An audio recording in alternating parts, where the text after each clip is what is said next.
Picked up another bunch of balls off of Amazon, and this seems to be the hot topic here in the pachinko forums. So, the cheaper balls that you can find on Amazon are a tiny little bit oversized, and I'll show you the measurements I just took.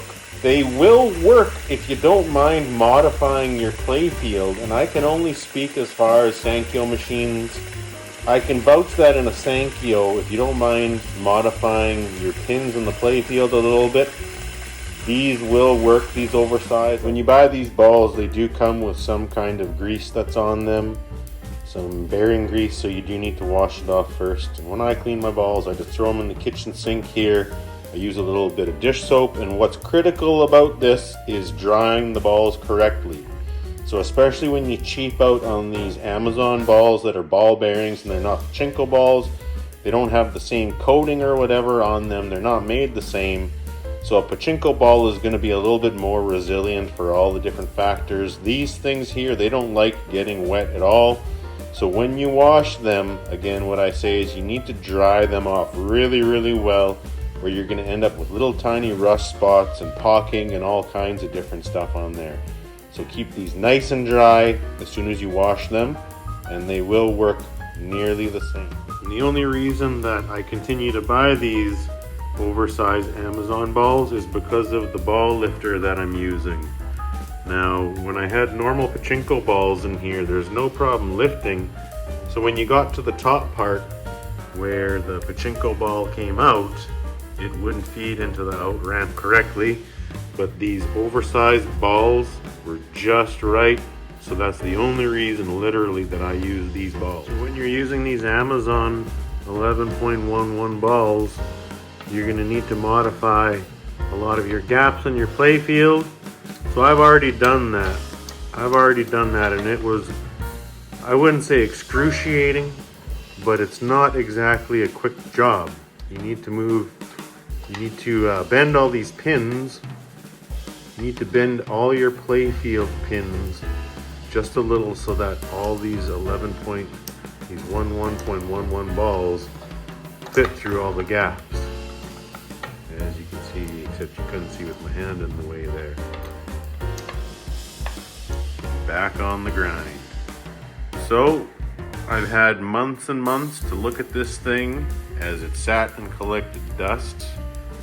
I got to look at it and think about what I didn't like and what I wanted to change on it. And of course, as you know, this project, we just want it to be the best.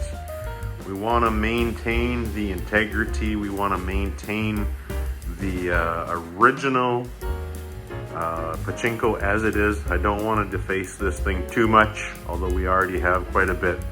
So we're going to pull some of those stickers back. I don't like that. There's a bunch of painting to be done.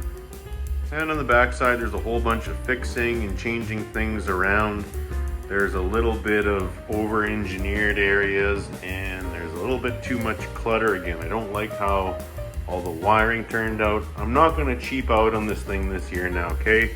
It's pretty much built out of junk, with the exception of a few China parts, but I'm not going to cheap right out anymore because this thing is turning out to be pretty special, and that must be maintained. Again, I want to try not to deface or disgrace this machine too much. We want to keep a lot of it original. We want to keep a lot of it stock. And that's kind of tricky when you get into all the electronics and stuff. But I don't want to change it around unless it absolutely has to. Now, there are a few things we're going to have to do here on the next stage of this.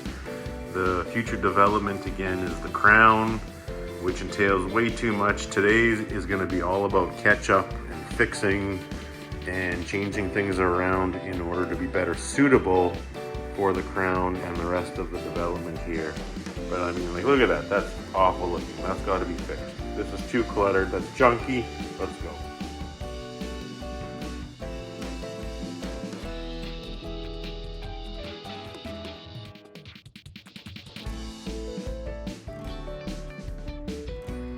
Ball hopper up top is fixed. I had to make that hole a little bit bigger, fix the angles. If there's one thing about pachinko that the early engineers knew at a very early stage to pass on to people getting into this hobby, if you start to do any customizing, The only time you want a ball passage to be circular is if it's one small passage that only one pachinko ball feeds through. Everywhere where there's a pile of balls, you do not want it to be circular. You want it to be squared or rectangular in shape, and for good reason. That balls and gravity, they will pinch themselves together when you're using circles easier than they will when you're using squares and rectangles. Okay, there's a pinching point. So anytime you're doing any customization, don't make circular tunnels. You want to keep anywhere that there's a pile of balls squared. Now that that's fixed and quick attached the way we want it to be, we can move on to other projects. Ashtray area is getting it today as well. It's got to come apart. I don't like those imperfections in there. Let's see how we can turn this thing around. On the red there, the ashtray is your typical sprayed in. We're going to clean that up, get some better paint. Let's see what we can do with this. Getting right in this ashtray area, cleaning it right up, as well we got some paint touch-ups to do on this thing. See what we figure out there. And we all conclude that most of these stickers on here are no good. We don't like how they work, they don't play. That one down there plays. You know, some of the background stickers we're gonna keep, but we don't like exactly how it looks. It's not as cosmetically appealing as we desire, and there's some changes that need to be made to the front as well. Let's go on that. Another thing, I love how this one here looks, but I don't like this one as much. I don't like the colors, and there's a few blemishes on there to be fixed up too. So let's do our worst at that one. Let's change these colors around a bit. To heck with it. Let's do it. Well, it sure looks cool right now. I hope it looks that good when it's dried.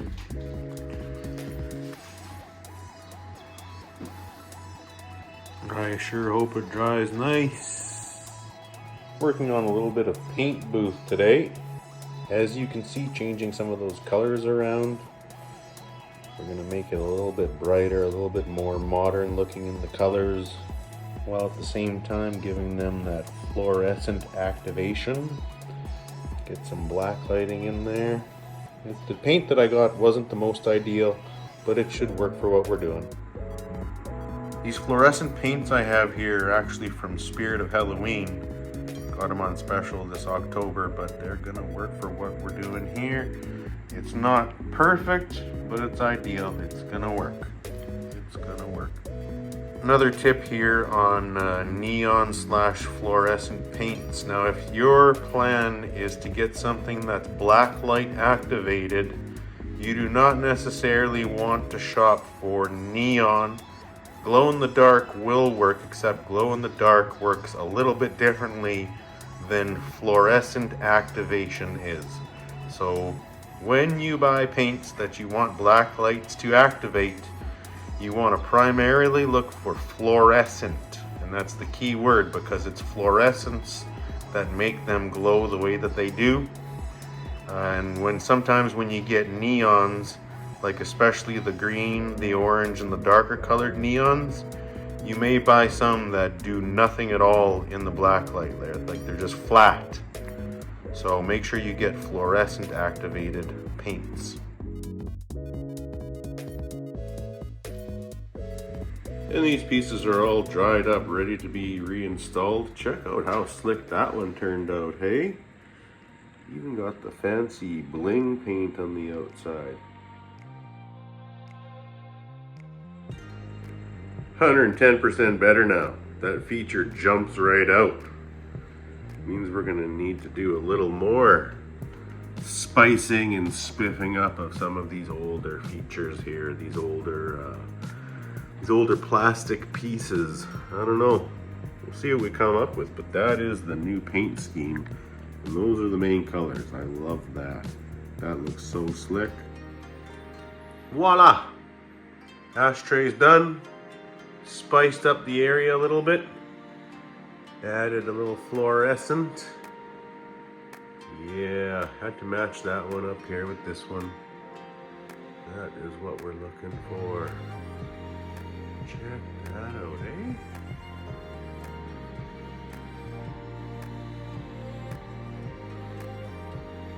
And look at this little fixture here. Spice that one up nice too. It's like night and day from before. Okay, that's all for painting this time around. Let's get to the fun stuff.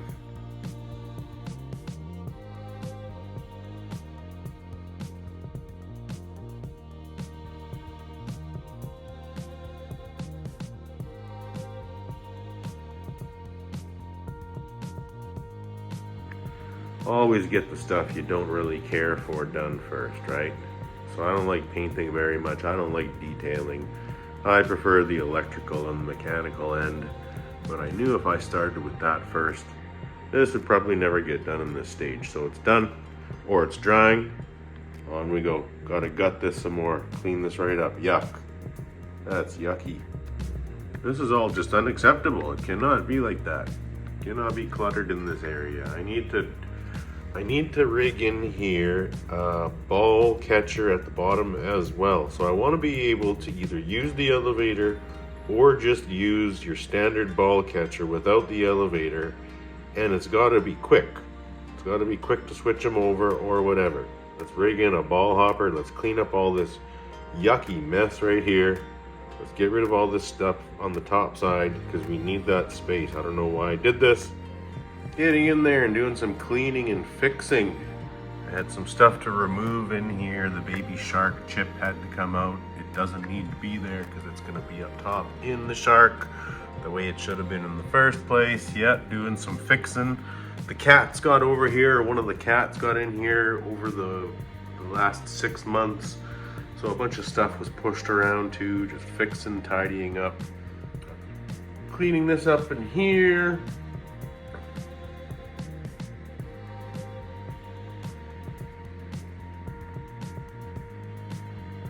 Progress.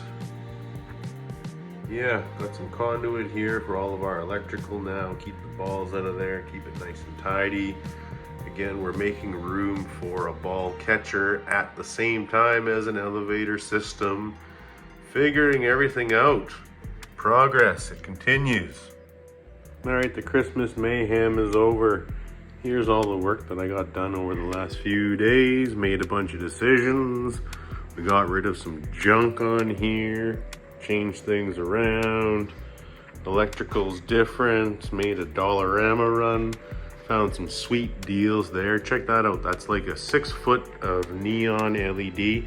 It's not real neon, but it's pretty darn convincing. The diffuser they have on this thing, unless you look at it really, really close, it does not look like it's LEDs, but it is in fact LEDs in there. Pretty sweet neon. We're gonna get some of that in here as well. At Dollarama, I found a Wi-Fi on-off switch.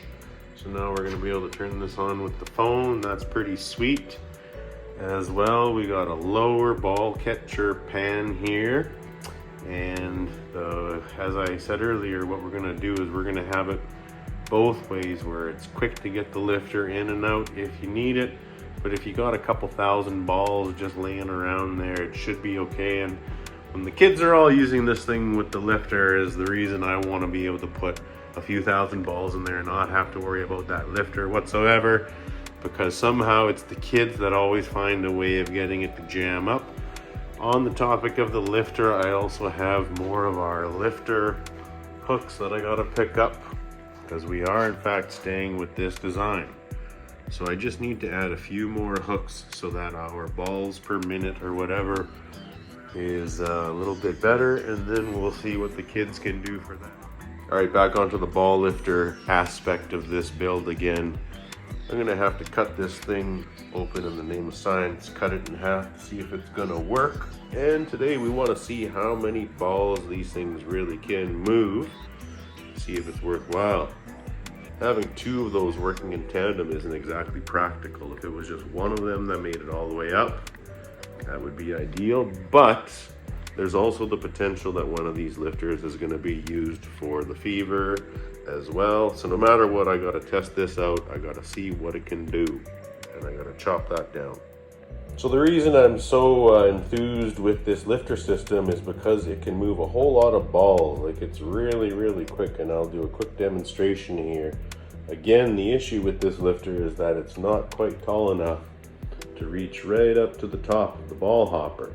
So if I end up using this as the main lifter, there's gonna have to be two of them somehow, or else again, we're just using this for the Fever. Check it out. Like it goes. Look how many. 6 balls enough. Oh, we dumped. Okay, there's an issue. There's an issue. So we got to control that somehow.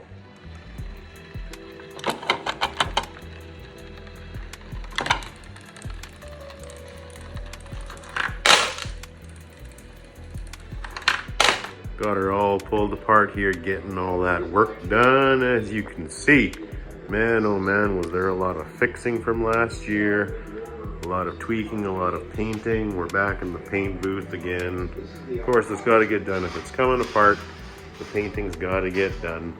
As well, we got some of our Pandora's box coming up here. That's a whole nother topic in itself, man, oh man. Got Magic Dan in the background. Pachinko season it is.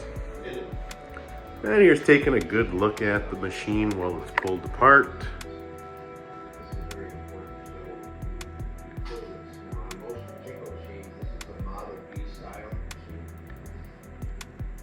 Did some touch-ups and paint there. Look at that area.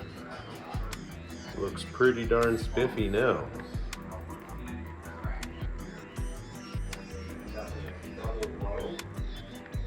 Yep.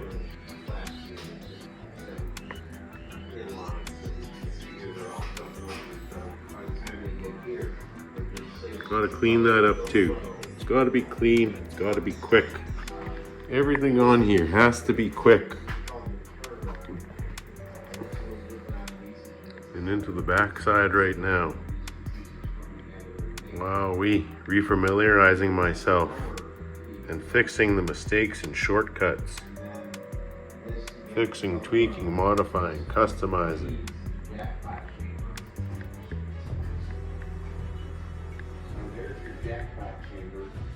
Changing a bit around.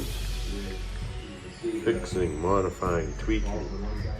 Although the baby shark idea has changed, I'm still going to be using the idea, but I no longer needed that controller or audio mounted in the Pachinko. So I had to get rid of that. It's gone. The baby shark here itself is toast. And I'm just going to get a new, nice condition one to mount on the top. Merry Christmas and Happy New Year to you all. We got our Christmas vacation all done with now, back to work here. Got quite a bit done over the Christmas holidays, but I'm sure it was for the rest of you. Very, very busy, busy, busy.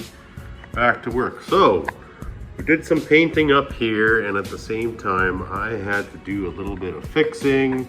This micro switch in here needed to be tweaked because it was working only about 7 out of 10 times. Every switch has to work 10 out of 10 times, right? Or else there's no point putting it in there. So it is fine-tuned and calibrated, ready to go. Everything in here, including our jackpot feeder, every aspect of this jackpot and its sensory now is complete. And I'll show you the back side real quick, just so you can see the hole there. So that's where it comes out. I fixed it a little bit more, so it's nice now. I don't know if it's gonna keep a ball or not the way it used to, but I kind of hope it does once in a while still. All right, let's give it a quick test here. Here we go. Whoops. Damn it.